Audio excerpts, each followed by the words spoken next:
Hey there, what's up? In this video, I'll give you a quick guide on how you can edit a video in Higgsfield AI. Editing is really crucial because even with AI generated content, refining the visuals, audio, and timing makes your final video professional and engaging. Also, you do have to make sure that you have the full version or the plan to access all of its editing features, as some options may vary depending on your subscription. So once you're here on your explore page, what you will have to do is you will look for the edit section and just go ahead and click that, and then you will have to look for edit video.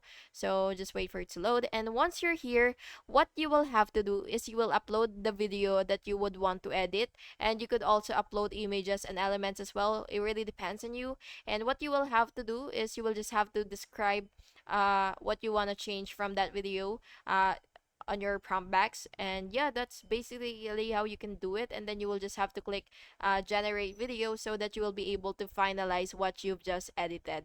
And yeah, that's basically just it, and I hope you found this video helpful, and if you did, please make sure to like and subscribe for more videos like this. Thank you and have an awesome day.